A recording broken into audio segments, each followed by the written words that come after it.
అంటే ఎవరి మనసు వాడి చేతిలో ఉంటుందో, ఉద్రేకం తొందరగా పొందడో, ప్రశాంత చిత్తంతో ఉంటాడో, ఎవరి వాక్కు వాడి అదుపులో ఉంటుందో, తొందరపడి ఇష్టం వచ్చినట్టుగా మాట మాట్లాడకుండా ఉంటాడో, అటువంటి వాడికి భగవంతుని యొక్క రక్షణ నిరంతరము ఉంటుంది. దాన్ని ఒక గొప్ప తపస్సుగా ఈశ్వరుడు స్వీకరించి అటువంటి వాడిని సర్వేశ్వరుడు సర్వకాలముల యందు కాపాడుతుంటాడు.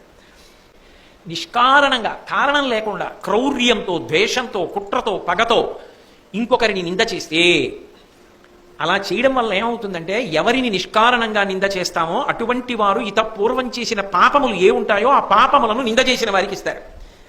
ఎవరు నింద చేశారో ఆ పుణ్యములను మాట పడ్డవాడికి ఇస్తారు. ఆయన ఓర్చి ఊరుకుంటే, ఆయన తిరగబడకూడదు. ఇది ఈశ్వర కృత్యం, పైకి కనపడేది కాదు. ఈశ్వరానుగ్రహం అలా ఉంటుంది. అంటే ఈ గుణమును సంతరించుకున్నాడు, ఇంత సాధన చేశాడు, ధర్మాన్ని నమ్మాడు, నన్ను నమ్మాడు, తెగబడి ప్రవర్తించలేదు. నా అనుగ్రహం ఏమిటి అంటే, అవతలవాడు చేసిన పుణ్యాన్ని తీసి యువతలవాడికి వేస్తాడు, యువతలవాడి పాపాన్ని తీసి అవతలవాడికి వేస్తాడు. కాబట్టి ఎవరు చెప్పారయా నోటి మాట ద్వారా అవతలవాడి పాపాలు నీకు తెచ్చుకుని నీ పుణ్యాలు అవతలవాడికి ఇమ్మని? తిట్టానని నువ్వు అనుకుంటున్నావు, ఆయన తెగబడలేదు, ఆయన తిరగబడలేదు అనుకుంటున్నావు.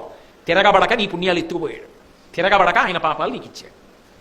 ఇది తెలుసుకుంటే ధర్మరాజా, ఎప్పుడైనా నింద ఉడిగినా కాదే, అసలు మనం ఇంకొకళ్ళ జోలికి ఎందుకు వెళ్ళాలి, ఎందుకు నింద చెయ్యాలి, ఆ నింద చేసి ఎందుకు వచ్చింది మన పుణ్యాలు వాడికి ఇవ్వడం ఏమిటి, వాడి పాపాలు మనం పుచ్చుకోవడం ఏమిటి, ఆఖరణ తీరా ఇంత చేశామనుకున్న తర్వాత, శరీరం ఉడికిపోయిన తర్వాత, పడిపోయాక, అయ్యా నేను అది చేశానండి, గోదానం చేశానండి, గోసేవ చేశానండి, ఫలానా ఆయన్ని తిట్టావుగా, అక్కడికి పోయింది నీ పుణ్యం అంతా. అయ్యా నేను ఈ పాపాలు ఎప్పుడు చేయలేదండి, ఆయన్ని తిట్టావుగా, ఆయన పాపాలు నీకు వచ్చాయి, ఏమైపోతావు? ఎందుకయ్యా ఈ కోరి తెచ్చుకోవడం ఏంటి, ఎందుకు వచ్చింది ఇదంతా? నింద చేసి తెచ్చుకోవచ్చా ఇలా? కాబట్టి ధర్మరాజా చాలా జాగ్రత్త సుమా. నింద చేయడం తేలిక, చాలా తేలిక, నోటి మాటే కదా పెట్టుబడి ఏమిటి అనుకుంటాం, కానీ లోపల పోతుంటాయి. నిశ్శబ్దంగా లోపల కూర్చున్నవాడు చేసేస్తుంటాడు ఈ వ్యవహారాలు.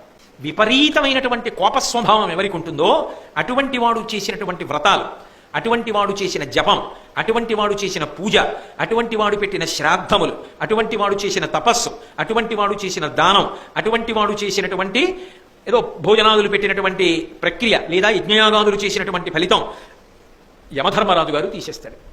ఇప్పుడు ఈ పుణ్యాన్ని అడ్డు పెట్టుకుని అపారమైన కోపం కదా, చిన్న తప్పుకి పెద్ద పెద్ద మాటలతో శాపాలు ఇచ్చేసి అవతల వాళ్ళని పాడు చేస్తాడు ఈ పుణ్యబలంతో. కాబట్టి ఆ పుణ్య బలం ఉంటే దాని వలన వచ్చేటటువంటి భోగముల ద్వారా సమాజాన్ని పాడు చేస్తాడు తన కోపంతో. అందుకని వాడి దగ్గర ఉండడానికి వీల్లేదు కోపం ఉన్నాక.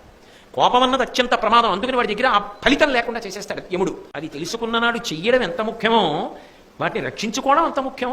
చేసుకున్న పుణ్యం ఎంత ముఖ్యమో పుణ్యం పోగొట్టుకోకుండా చూసుకోవడం అంత ముఖ్యమా?